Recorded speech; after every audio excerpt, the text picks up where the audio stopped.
And so it's very important in our community. Why should the faith community be concerned about this? Well, it's number of reasons. There's a biblical reason. Jesus spent 1/3 of his ministry meeting the health needs of people. There's a historical reason.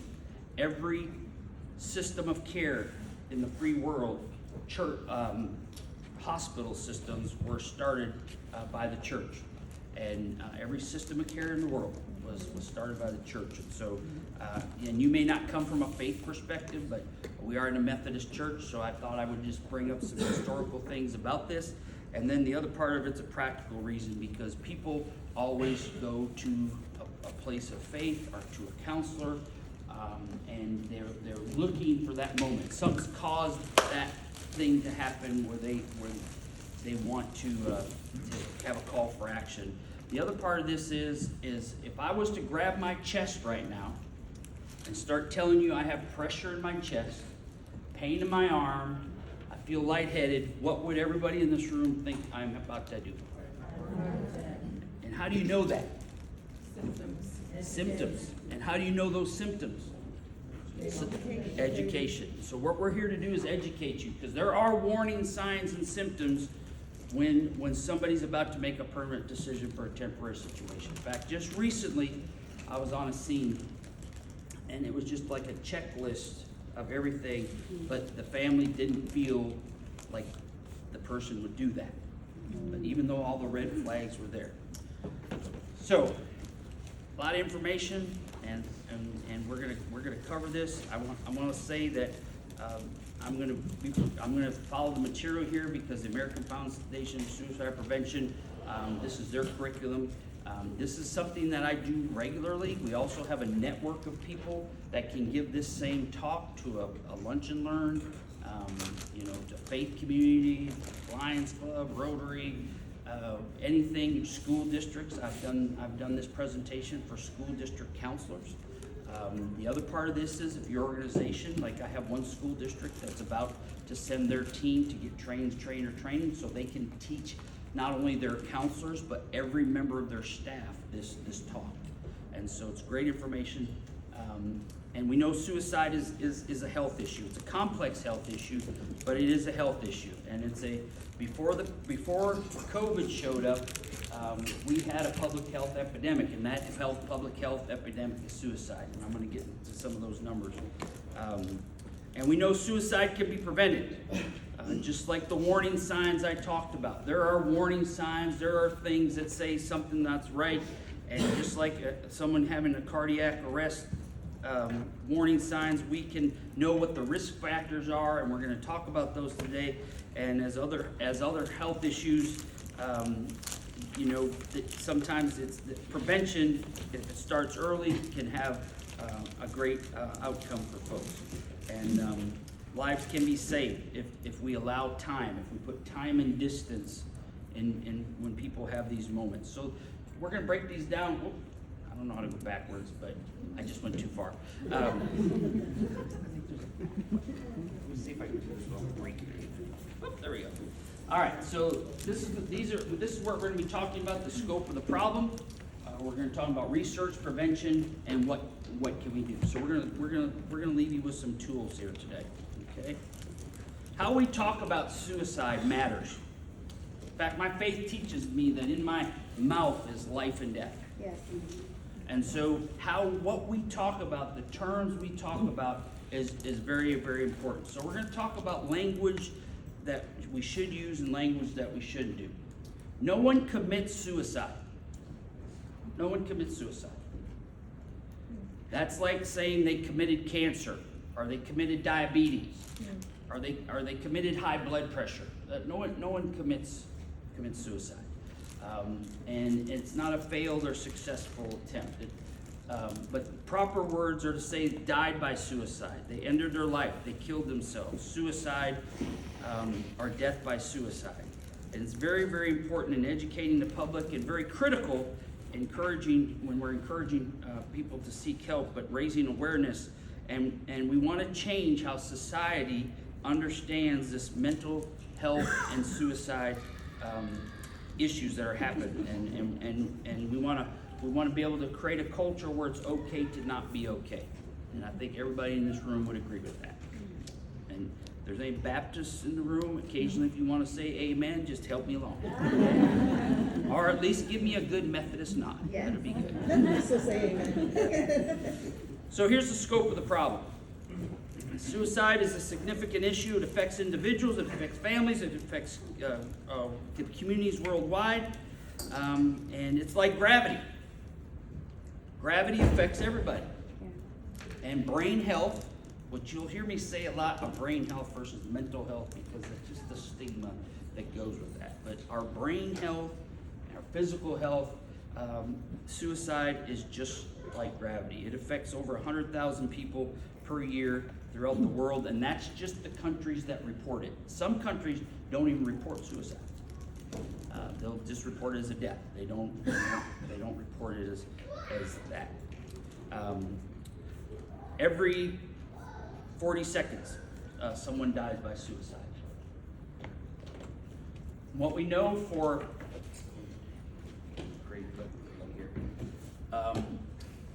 what we know is that every 40 seconds, someone dies by suicide. We know that in the U.S., it's the 12th leading cause of death. And depending on what age group, if you're 10 to 35, it's the second leading cause of death. From 10 years old to 35 years old, second leading cause of death. We know for every death by suicide that there are 25 attempts that we know of. That doesn't include the ones we don't know of. And like I said, several countries don't even report this. Not only does it impact individuals and communities, but it's estimated a majority of Americans will, in their lifetime, experience the loss over the course of their lifetime of death by suicide. In fact, and I'm not going to ask anybody to raise their hand, but I know that there are people in this room that have been impacted by death by suicide. So let's talk about some of the research. In the past several decades, scientists have been studying this. American Foundation for Suicide Prevention has been leading in that research. A lot of their funding goes towards that and shedding light on some very, very critical areas that have had effective suicide prevention. And we're going to talk about some of those today. Why do people take their own lives? Well, it's a multiple of intersecting reasons and factors. One of the main questions of research explores is why, and through research we have learned that there is no single cause. It's multiple intersecting factors. They have a brain health issue that's untreated. They lose their job. They lose a relationship. Because they have a brain health issue and they're not getting proper medication, they self-medicate. In fact, I've only I've been in office now 3,706 days, who's counting? But in those 3,706 days, I have processed over 140,000 criminal cases in my court, 14,000 lawsuits. I've magistrated. I started my morning today at the jail this morning. I've magistrated over 8,000 individuals, but I've done almost 3,000 death inquests. And in Texas, most counties don't have a medical examiner. There's 254 counties.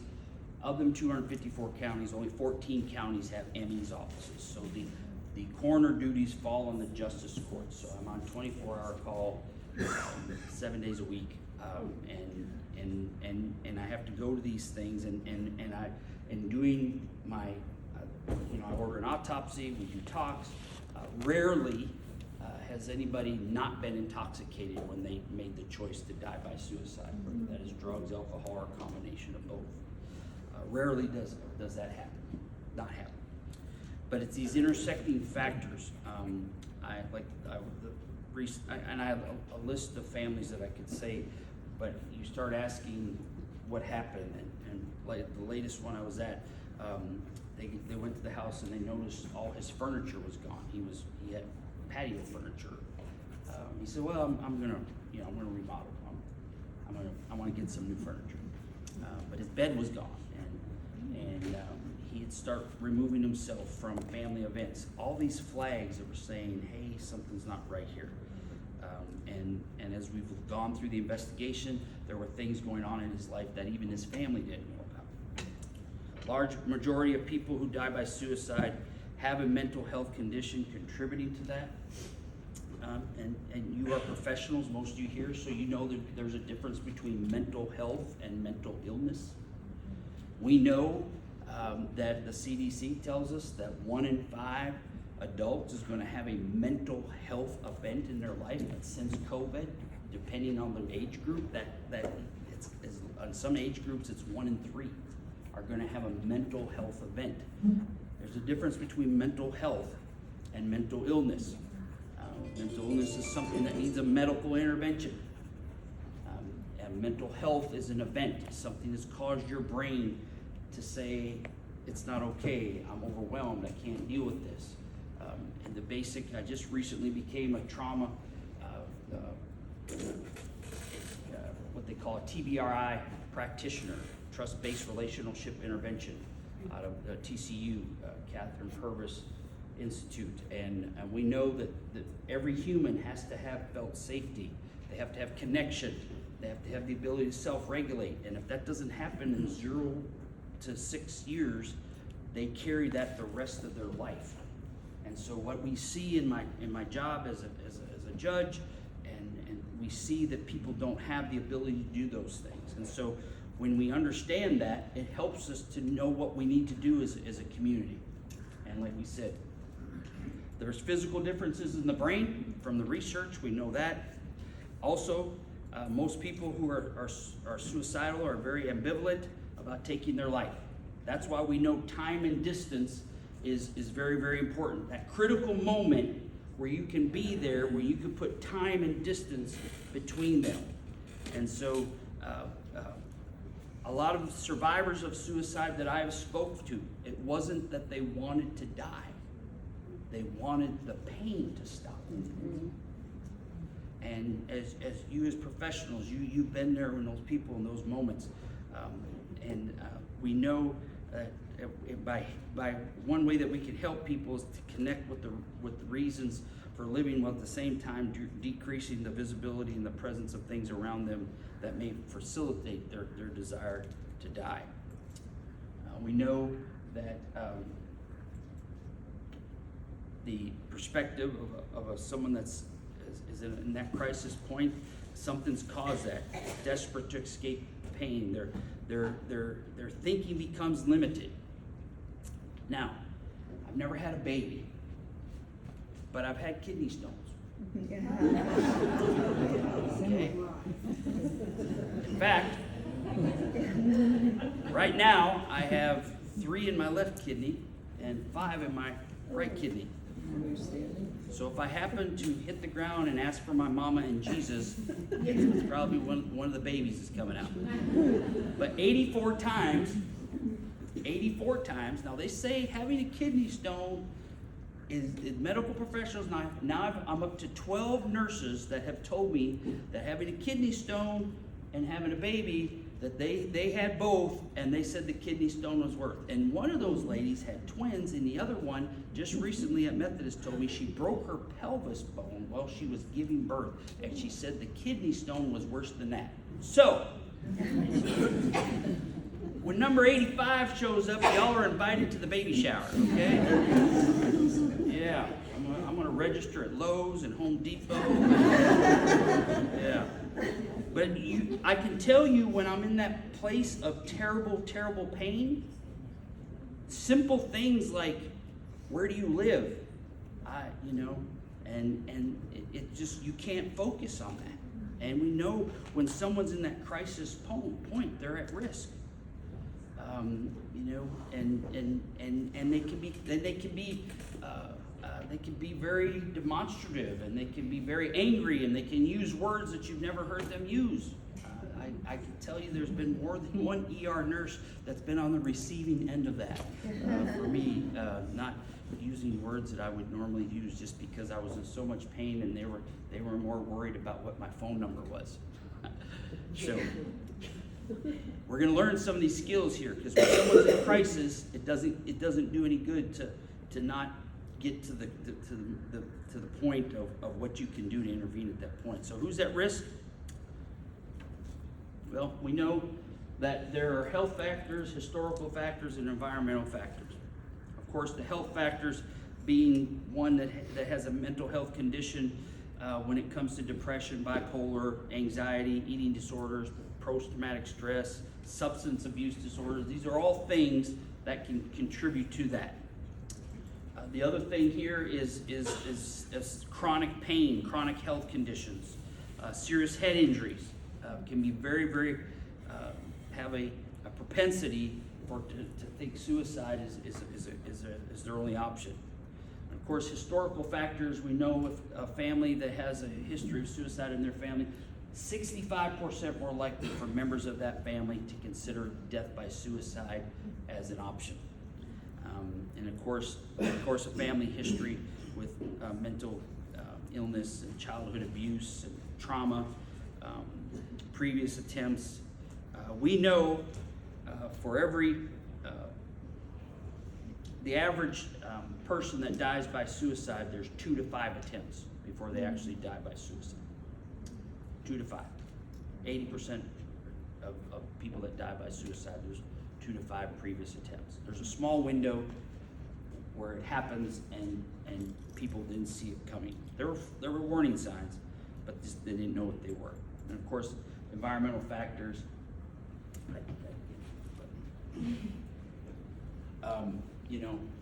Lethal means, exposure, prolonged stress, stressful events in their life. These are all environmental factors that can contribute to that. So what others see in the research, we know that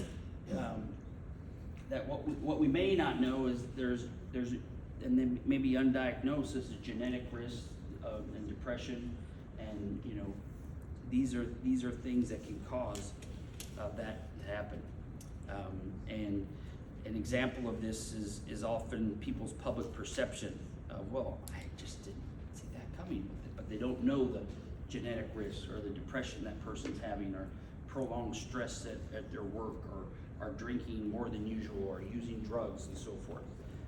So we know that sometimes we don't always see it. And of course, important research about biomarkers, psychotherapies, interventions, medications have come a long ways. But the problem is the research to go in to cure diabetes and heart disease and cancer has billions and billions comparatively to our brain health research. It's not propensity, just like our insurance. My county insurance, I work for the county. I started out in Montgomery County 35 years ago as a custodian, working in the same courthouse that now calls me judge, so God bless Texas. I tell people my memoir is going to be from janitor to judge and all the crap I cleaned up in between. I said crap in the church. Forgive me, Pastor. But my insurance for the county, if I break something or have a fever, I can go to our clinic. It doesn't cost us a thing. But if I'm having a mental health event, or one of my family members having a mental health event, I have to call a number, and they connect you here, and then you get put on a waiting list, and they say, do you want to do in person, or do you want to do Zoom? And I've just recently experienced this last year when I needed some help dealing with my dad's death. And it took me 3 weeks to make that happen. But if I'd been having a heart attack, they'd had an ambulance at my house, and so on and so forth. We need to fix that. So let's talk about prevention.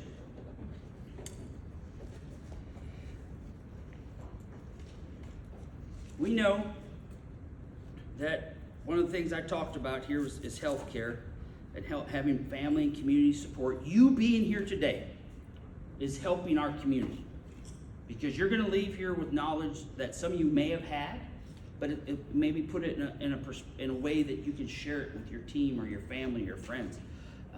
And problem solving.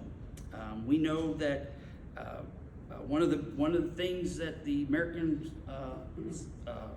Psychologists Association said, one of the 5 pillars to overcoming trauma is people's behavior modification when it comes to their faith, their meaning, their purpose.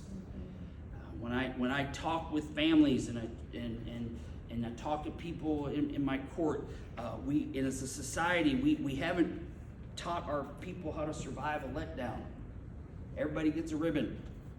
You know, all these things that we've created in our culture, we don't teach the resistance that many of us experienced growing up, and that resistance is what gives us resilience. You know, if you lift weight, it's not about the amount of weight you're lifting, it's about the resistance that you're causing. As a result of that muscle builds. Well, the same with our brain. If we don't know how to have a proper way of how to deal, how to self-regulate, how to have connection, how to feel that build and exercise that muscle in our societies, we've gotten away from some of these basic things, and we know that that's the key to prevention is having systems of care in place and problem solving and culture and religious and family and health care. Very, very important. Mental health care is an important ingredient into preventing health, and we've discussed that at length. We need a culture where everyone knows to be smart about their mental health. It's critical that as a community, getting people connected with mental health treatment is one of the biggest challenges that we are facing in this epidemic of brain health issues. We recently got legal custody of our niece, and we needed her to, at the urging of Children's Safe Harbor, they wanted her to have a psychological evaluation. I made the appointment in January. We didn't have it until April 25th. And so we got to change this. We got to create a culture where it's okay to say I'm not okay. 16 years ago, I was given a terminal diagnosis of cancer. They told me I'd never be in remission, I'd never be cured. The best I could hope for was that they were going to buy me some time. And the doctor said, I looked at the doc and said, Doc, that's wonderful. I'm going to do everything. And they had an experimental treatment that they were going to put me in because there was no type of treatment for his cancer. And I looked at the doc and said, Doc, I'm going to do everything you tell me to do, but I'm going to get a second opinion. And his name is Dr. Jesus. Yes. Amen. And until I hear that opinion, I'm going to beat this thing. He said, keep that attitude. Yeah. 3 years later, I was in remission. 5 years later, I was what they considered a cure.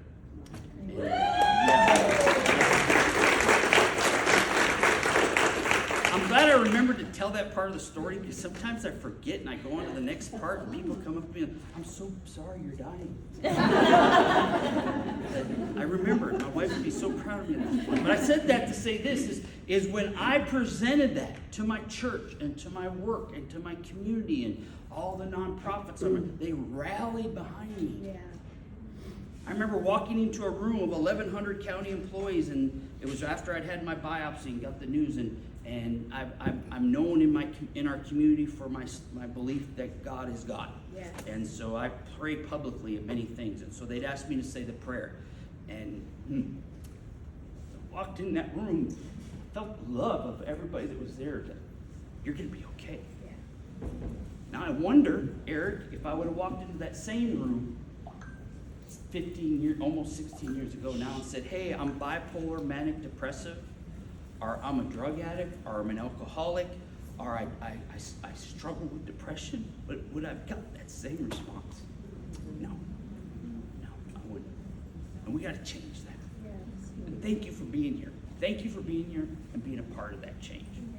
Because we have got to create an environment, a community where it's okay to not be okay. Sorry about that. All right, being proactive, of course, seeing your doctor regularly, getting an evaluation, discuss treatment options. People often ask me, how do you do what all you do? Because it's not uncommon for me to have to walk through very terrible scenes and then have to come home and be a dad and be a judge and be a husband, be a father, and all those things. And so I tell people, faith, family, and therapy. And all the therapists said amen. All right. But having, we don't think nothing about having a dentist. We go every 6 months to get our teeth cleaned. We should have somebody that can help us with our brain health. So being proactive and discussing that and finding out what works best for us. I just recently discovered something called EMDR. Therapists here would know about that, but I got to learn how to explain it, because I'm speaking at a conference next month and they want me to talk about it, but I'm not there yet. But anyways, it's been very helpful for me, unpacking stuff. And so if you want to know what EMDR, it's something. Thank you very much. And but it's been very helpful. So finding a path, what worked for you. Wish I'd have discovered this 10 years ago. It's been very, very helpful. And then of course finding out what works best for you. Some people like seeing somebody in person. Some people like doing it online. But understanding how to manage what life looks like after the letdown. Support, whoops, I had to do a double click.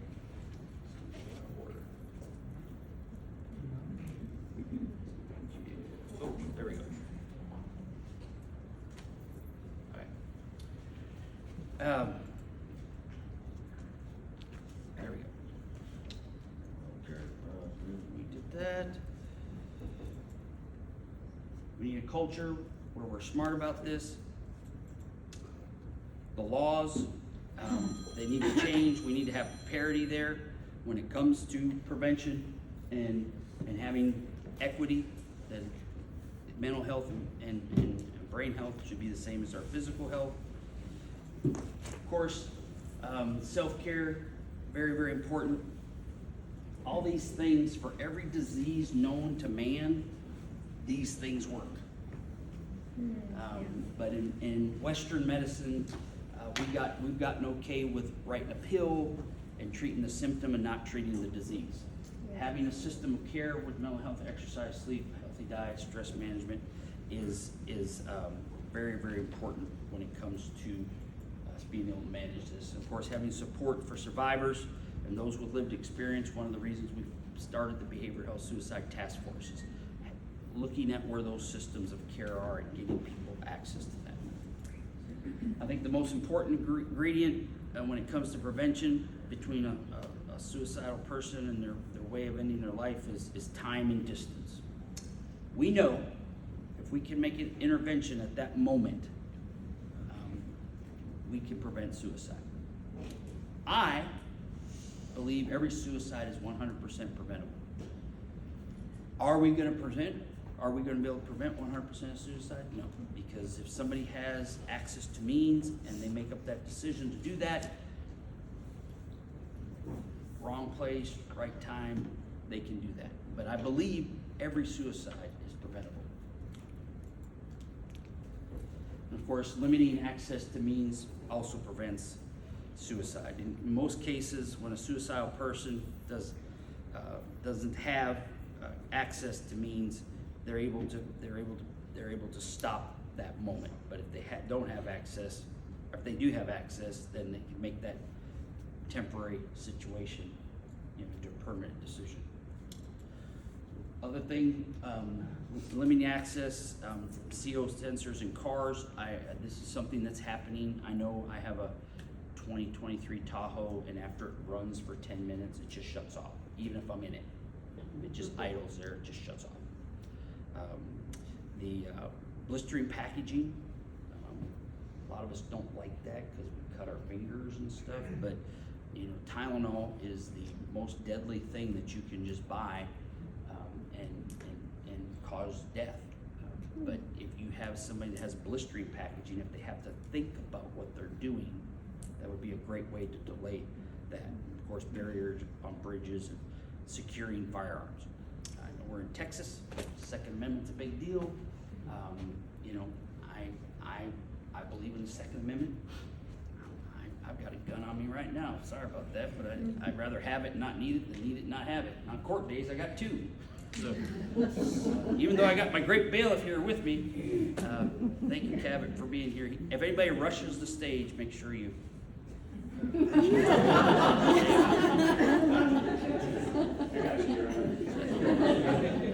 Having a bailiff in court sometimes, what I'll tell people is we do mediation. I'll say, okay, we're going to send you back here to do mediation. No hollering and screaming, because that guy right there is trigger happy. So don't do anything. But securing firearms, you would not believe that this is a thing, but I've been on scenes where families know their family member, their loved one, is struggling with brain health, but nobody puts the gun up. I've had to go to people's houses, family members, and knew they were in a dark area and say, okay, give them all here. And take their guns.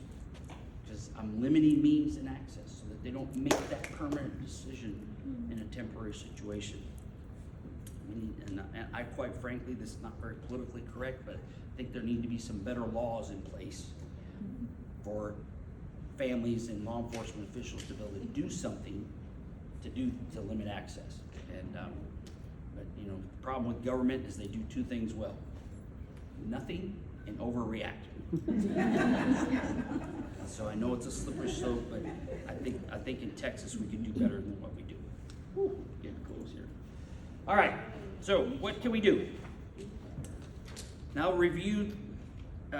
now that we have reviewed the some of the keys to successful prevention of suicide, what are some of the practical things that we can do?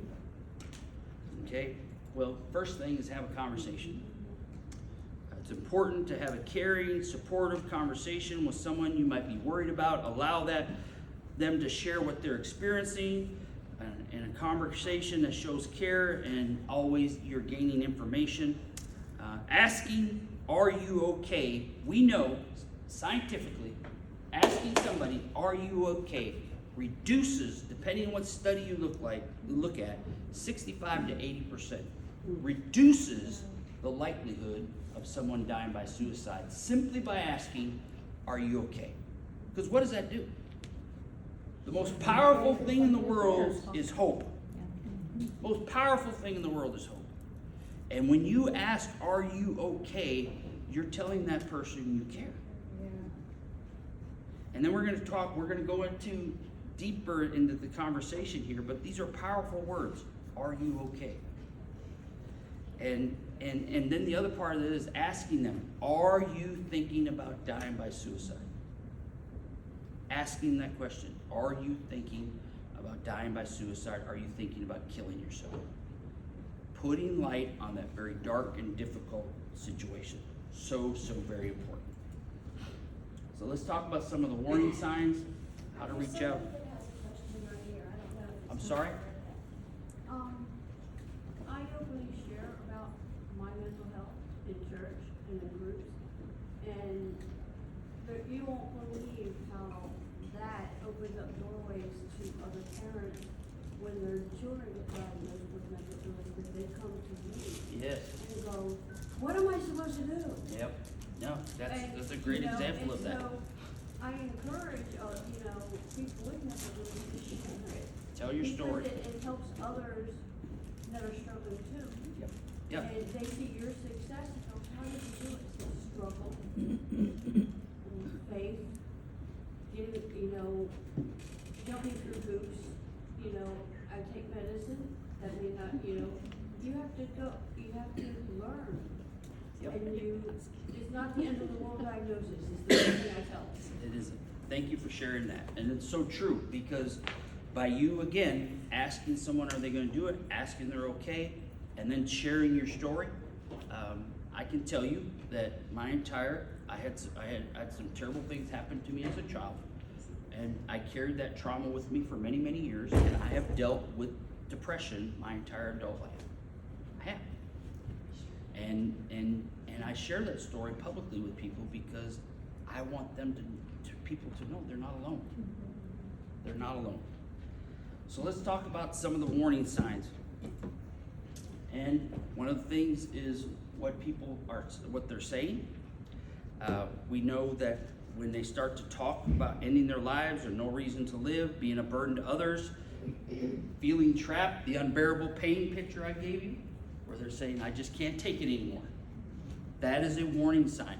That is somebody that's in crisis. That is somebody that needs intervention, needs someone to take an active role of doing this. And we know by, some people say they have no reason to live. The scene I was on just recently, the only thing he didn't do was talk about ending his life. He talked about not having a reason, talked about being a burden to his family, and he talked about being in pain, and nobody thought that was the option. Of course, when you start seeing an increased use of alcohol, drugs, sleeping issues, acting recklessly, withdrawing from activities, big warning sign, people not showing up to things they normally should show up for, is a sign that somebody's in crisis. Isolating themselves. And I had a scene many years ago where the two neighbors lived in if I called the subdivision, y'all would know the subdivision, and very wealthy, very well-to-do.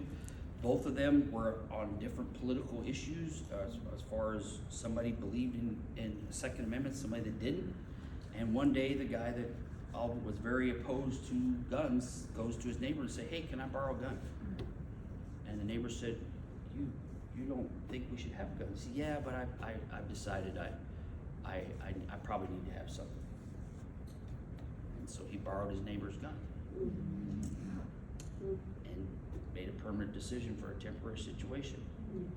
After the neighbor was like, well, he's been acting strange and not talking to us as normal as da.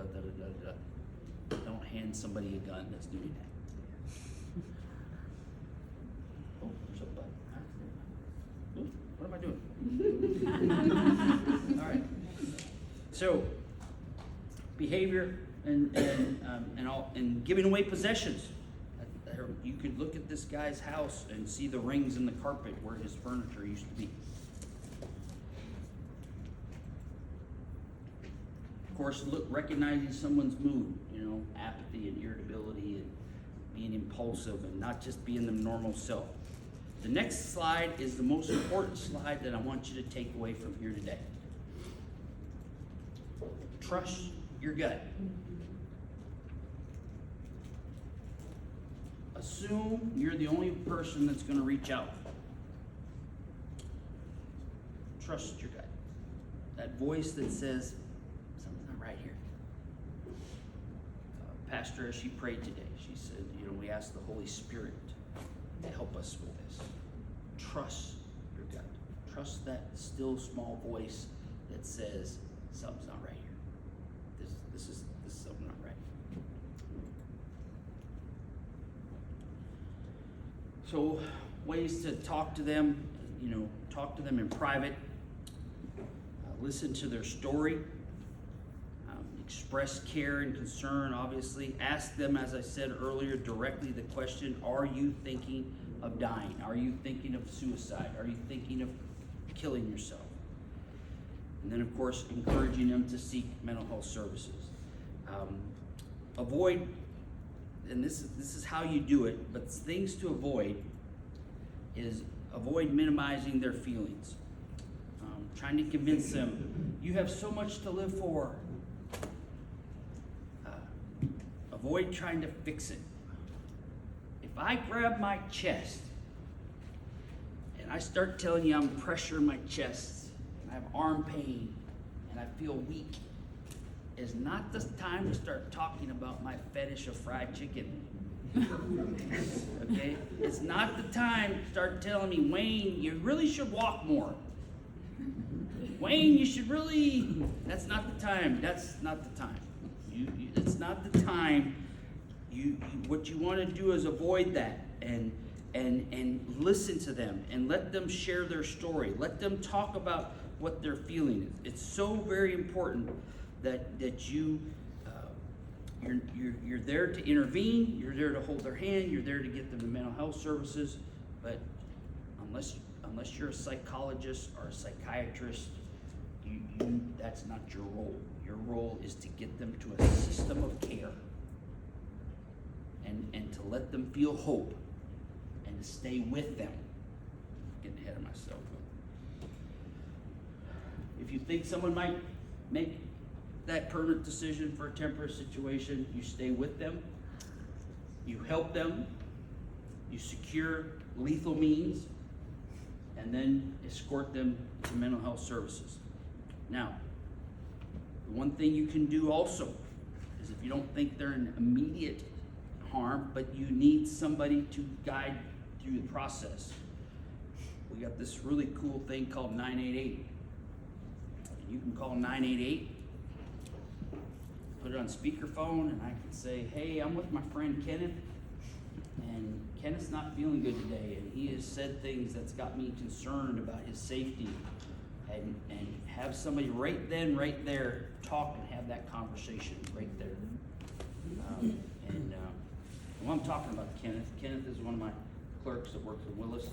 Stand up, Kenneth, stand up. Wave for everybody, stand up. Oh, he is standing, I'm sorry.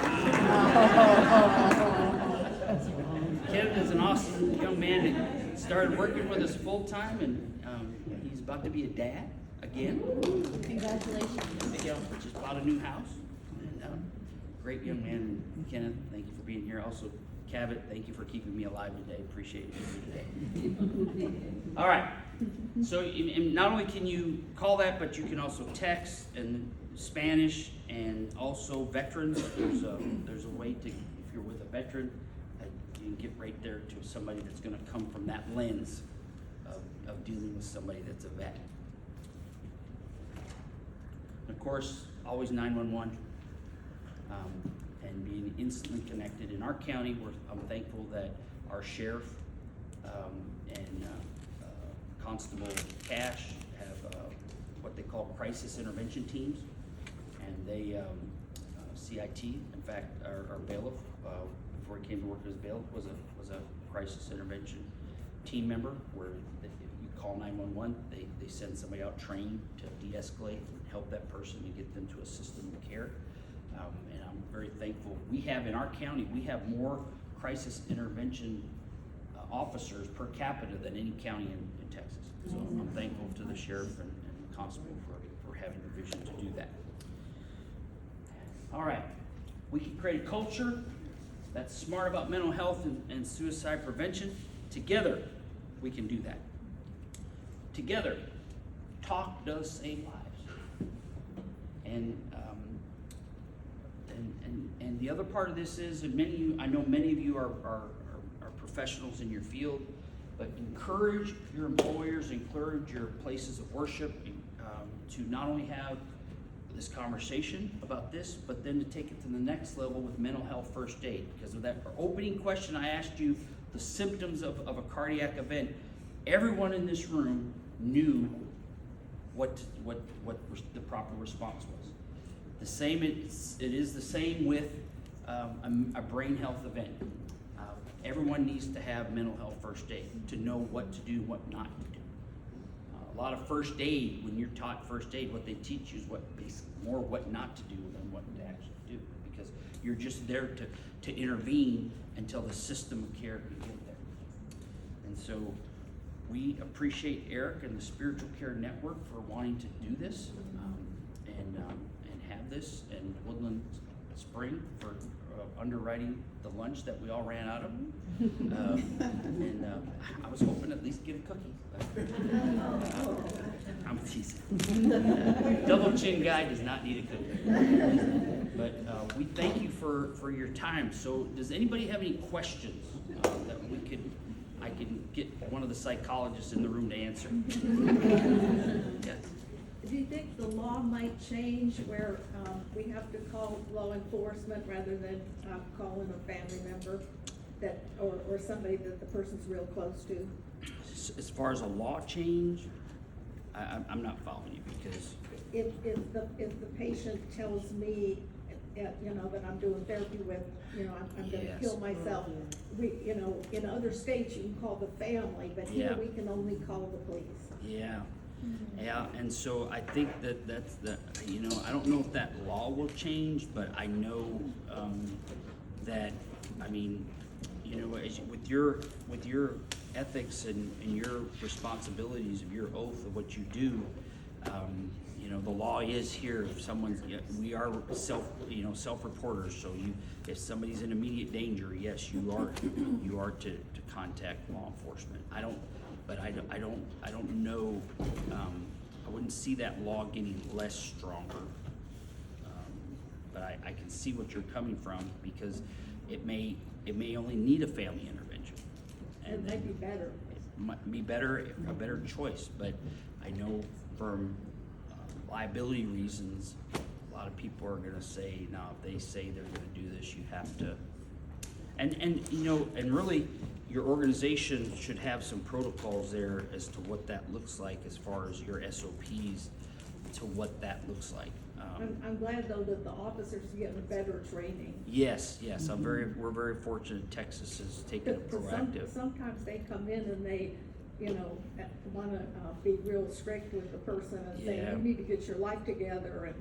Yeah, and that's yeah. We're fortunate in this county that we have the crisis intervention teams that do that. And but you're right, and some people don't know. But that not only does it happen with law enforcement, that I've been in an ER where somebody was obviously in crisis, and listening to the medical staff have a very inappropriate response to this person. So it's really training and awareness and talking about it and having procedures and knowing the what if scenarios. Thank you for that. Yes, ma'am.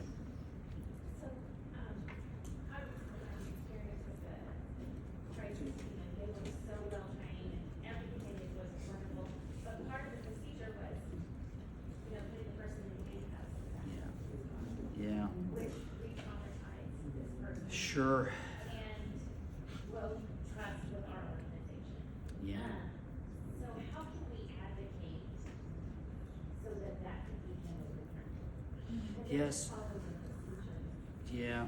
And they're I know why they have to protect someone from themselves. right. But we don't want to use the word commit suicide, but it still feels like a motivation. Yeah. Yeah, and so it's trying to find that bridge between what laws and policies and procedures, kind of like we were talking about this situation. What is the best system of care for that?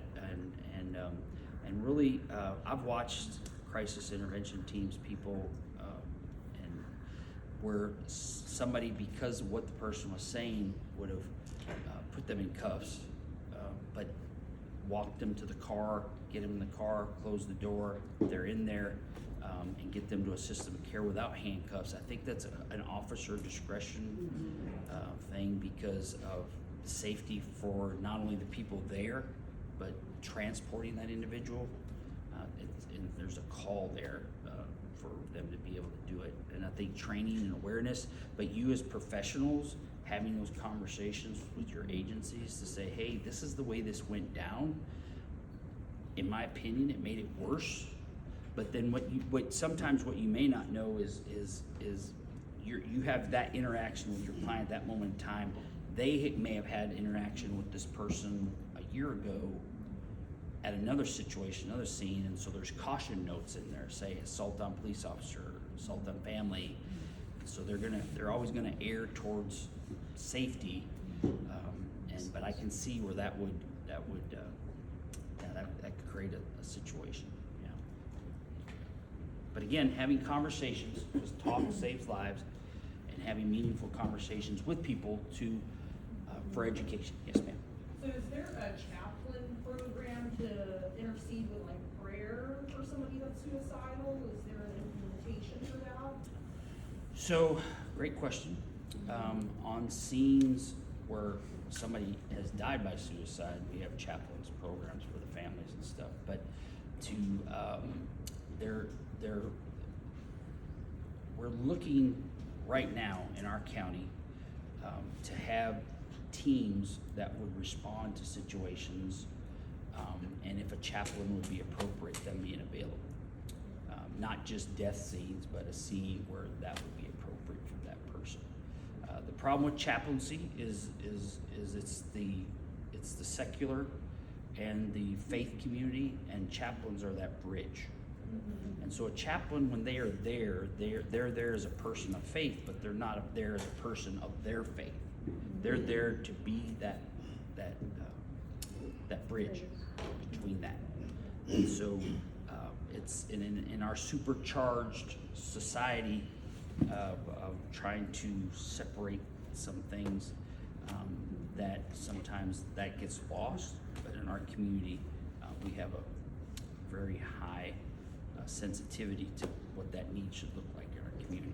I started a chaplaincy program when I got in office, and so when I go to scenes, we literally have every mosque, temple, synagogue, every church you could imagine represented in our chaplaincy program, and we're looking to possibly take that to the next level. Great thing to point out. All right. Anybody else? Hey, yes, ma'am. I just want to say, as far as law enforcement goes, there's also a CERT team, which a clinician rides along with the police officer. And I worked with them in the first one in Harris County, and it makes a big difference in when you have a clinician there along with the police officer working as a team. The person at risk or that you're Yes. going out to see is gonna get their different kind of care. It's really hard to get these officers out there because there's so much fewer of them and it's a costly program, but still.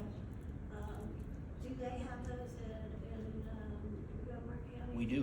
Yeah, we do. And it's hard, but if you ask for the right thing, you can get them out. Yeah, no, we have that here, and I was referring to CIT, Crisis Intervention Team. That is a part of that team. Yes. And so we actually have licensed professional counselors that are with the Yes. sheriff department, with the constable's office, and also Conroe PD has been doing that for many years, through Tri-County, our local mental health authority. We have that in place. It's just. Do we need more? Yes. Yes. Yeah. Yeah, absolutely, we need more. It's very costly, and Chief Justice Heck, our Supreme Court Justice, said that we should put people in jail that break the law. We should put people that are ill in treatment and give them care. And so I think that's a great way to look at that. And in our county, we're doing that.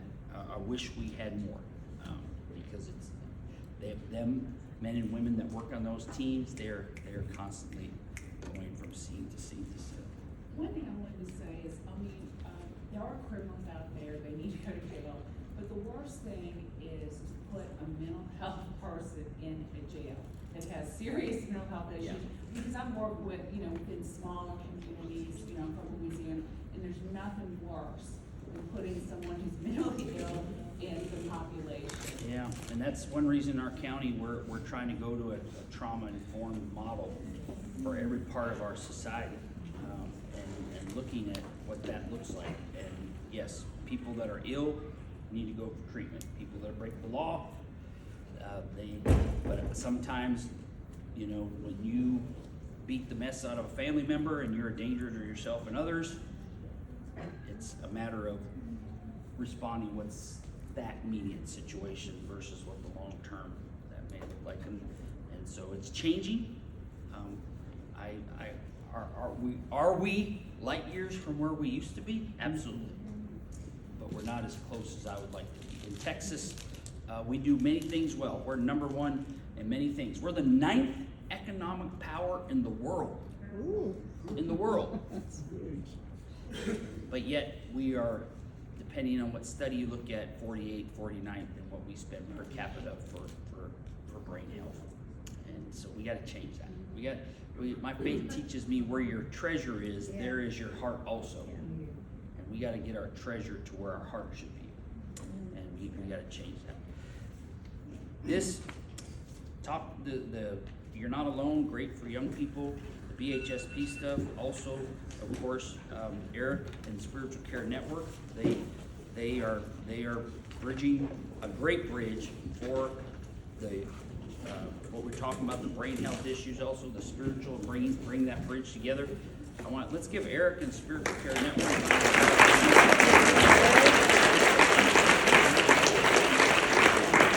Thank you so much. Thank you. We needed to hear that, and so often it's so hard just to ask people, how they're doing, right? And really listen. So thank you so much. Thank you, Woodlands Methodist Church, for hosting today. Thank you for Woodland Springs for doing the lunch. Also, there's a table in the back. We have a lot of other sponsors that sponsor the meeting throughout the year. Visit the table, get some of their information. And we have Brooke from Acadia that is going to offer CU credits. Does anybody need CU credits for this presentation?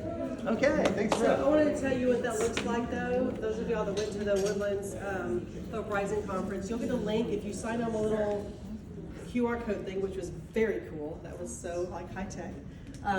If you sign in on there and you have your email address, you'll be getting an email with a link. They'll take you to the survey for the CEU, and when you fill out the survey, you'll be able to click on the certificate at the bottom and be able to print it out for yourself.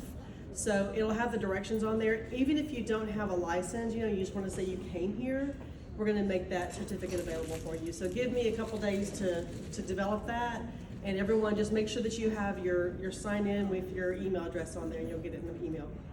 Networking is the most inexpensive thing you can do, so please, if you haven't done that QR code, do that before you leave today. Yes. It's Where is it? made Is it past? this way. Is it going around somewhere? Right back here. Right on the table? Okay, good. All right, it's back here. So, yeah, you There's still like have 3 it. degrees left. Better come get them. You're awesome, thank you. Okay, we've mentioned a few times about the Hope Rising Conference. We have some of our committee members in the back from First Baptist Church, and it's, what is it, February 28th? Is that the day? Last Friday of February. This is our 7th annual conference. Isn't that great? It gets bigger and better every year, and we have a really awesome announcement to make pretty soon. Look at social media, but Dr. Brendan LeVar's son is going to be our keynote speaker, flying in from Washington, D.C., and he's a big deal. So look for more information on that. We'll be sending out registration in a few months. But mark that on your calendar. So thank you a lot for coming today. Please join us every month on the 3rd Tuesday of the month.